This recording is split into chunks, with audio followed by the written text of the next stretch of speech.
Hey Wisecrack, Jared here. Have you ever had a really bad day? Gone home and eaten an entire pizza and 2 tubs of ice cream? Has the pressure of needing to pay bills left you in the fetal position, curled up with your dog, replaying Untitled Goose Game for the 9th time?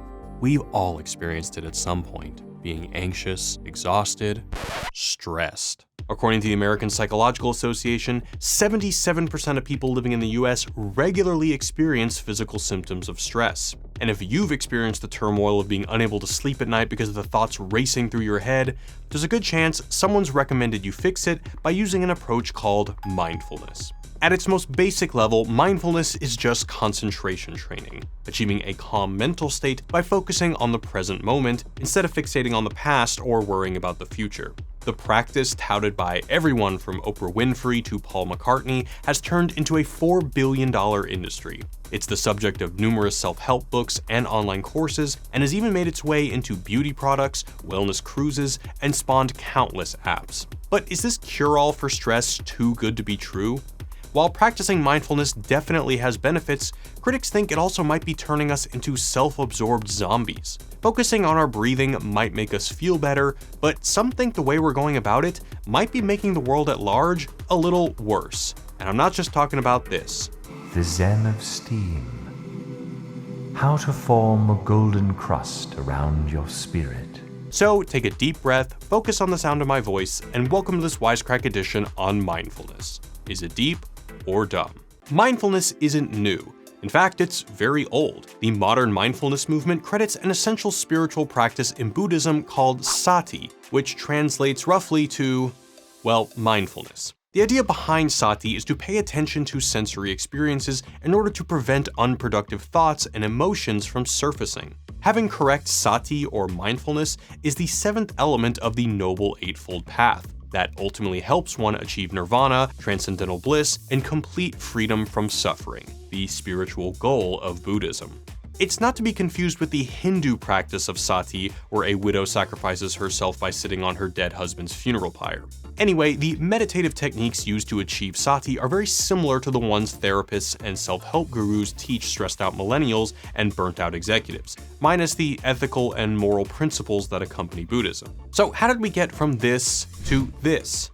Even though Buddhism's been around for a long time, its influence on Western medicine is a little bit more recent. While we might take for granted the idea that stress is killing us all, it's actually a fairly recent development in the medical world. Before World War II, psychological stress wasn't really spoken about in the same way it is today, but it did exist. In the 1800s, with the rise of industrial expansion and urbanization, doctors first started reporting cases of nervousness. In 1869, New York neurologist George M. Beard diagnosed a condition called neurasthenia, where patients suffered from fatigue, headaches, insomnia, depression, and anxiety. By the turn of the century, neurasthenia was a household term, and people bragged about it like it was a badge of honor. Everyone from Teddy Roosevelt to Jane Addams had a diagnosis. The disorder was proof that you were a productive American, so in some deranged way, it made people look good.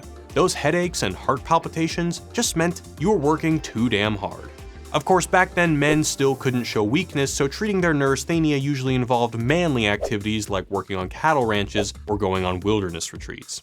Women, on the other hand, were told to stay in bed for weeks at a time and denied access to any form of entertainment or even their families and children.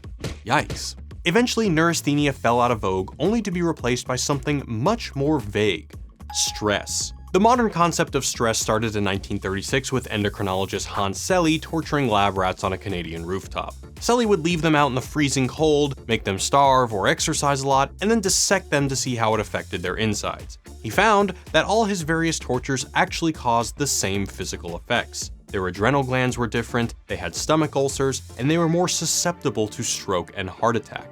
Even armed with this information, Selye struggled to define stress for his entire career, at one point calling it the non-specific response of the body to any demand for change, and later redefined it as the rate of wear and tear on the body. Even though he couldn't explain it, he spent his life promoting the idea that what was happening to his rats was happening in people too. He became a high-profile sensation, authoring 39 books promoting the concept of stress and how dangerous it was. By the 1950s, stress was a buzzword, and scientists and physicians were trying to figure out its health risks. That's when Selle's work caught the attention of the tobacco industry. Lobbyists began to solicit Selle and other leading stress scientists to start researching on their behalf, linking things like heart disease to stress caused from modern life instead of, say, cigarettes. With a pocket full of cash, Selle argued that tobacco was a great form of stress relief and, therefore, good for you. Around that time, two American cardiologists, Meyer Friedman and Ray Rosenman, whose research was also bankrolled by the tobacco industry, came up with the idea of the Type A personality. People who were Type A subjected themselves to more stress and pressure than other personality types and were therefore more susceptible to disease. They published a study claiming the risk of heart disease was twice as high for men with Type A personalities than other men. This theory has been heavily criticized for its narrow parameters and oversimplification of human behavior, but at the time, it made a splash in popular psychology. By the 1970s, psychiatrists and psychologists stopped focusing as much on the harmful side effects of stress and instead started trying to figure out how to make the stress go away. One of them was a PhD student at MIT, Jon Kabat-Zinn, who was introduced to meditation by a Zen missionary who came to speak at his school.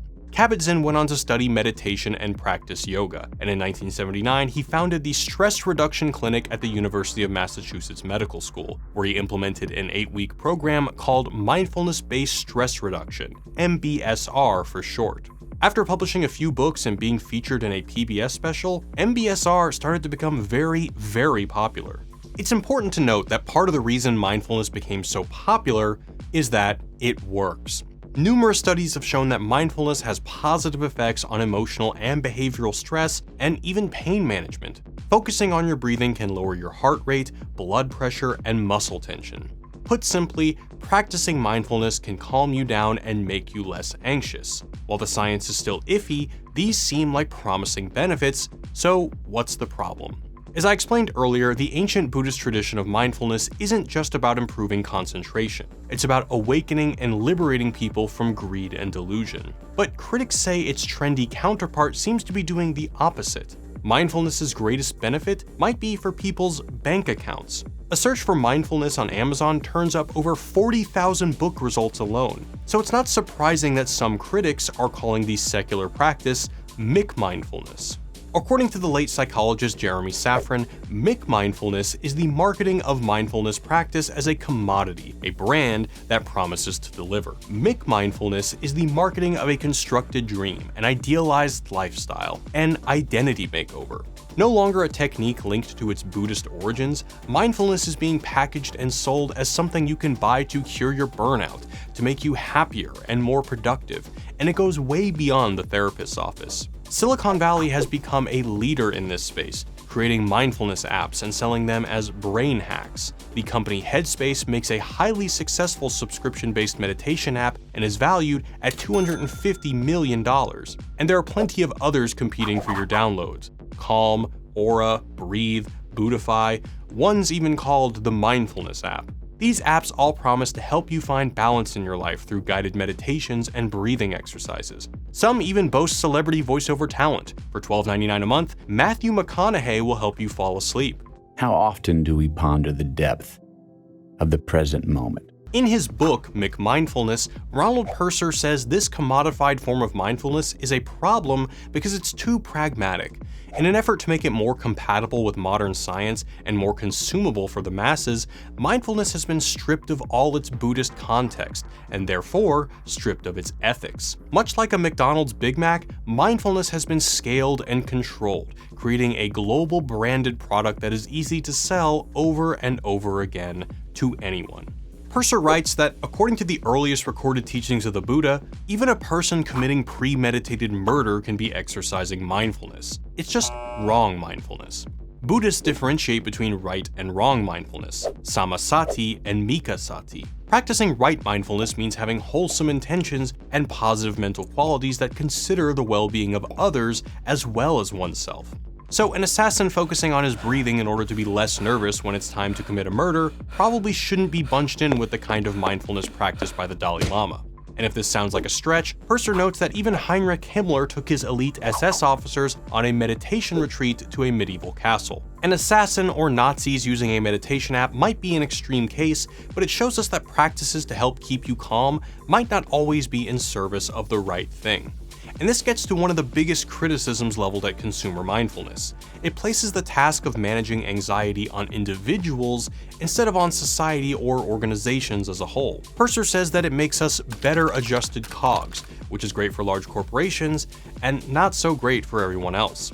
One of the most common places to find mindfulness for sale besides the App Store is in the workplace. Consultants abound, pushing mindfulness training programs that can make dysfunctional companies more compassionate, kinder workplaces. But the real sell to big companies is the claim that mindfulness programs will improve work efficiency and reduce turnover. Sign your employees up because happy workers are more efficient workers, and they won't blame the company because they're too busy working on themselves. In an article, Purser, along with Zen teacher David Loy, write, "McMindfulness conveniently shifts the burden onto the individual employee. Stress is framed as a personal problem, and mindfulness is offered as just the right medicine to help employees work more efficiently and calmly within toxic environments." Consider a program developed at Google called Search Inside Yourself. Chad Ming Ten, who developed the program and is now a tech mindfulness guru, calls it mindfulness-based emotional intelligence training. The program, which calls itself transformative, promises to reduce stress, improve focus,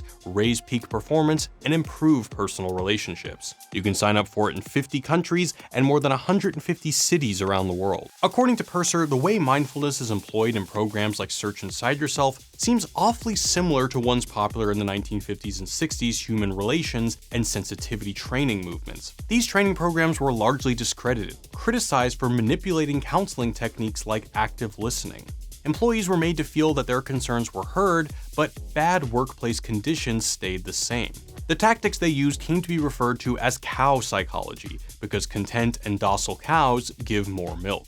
In other words, mindfully focusing on the present means not thinking about the past and future, or your terrible boss and long hours. According to historian Russell Jacoby, this popular form of forgetting causes something called social amnesia. When you're in the here and now, you can forget everything else. So while you're being mindful of your experience, your blood pressure might go down, but you're not thinking about the reasons why your blood pressure was up in the first place.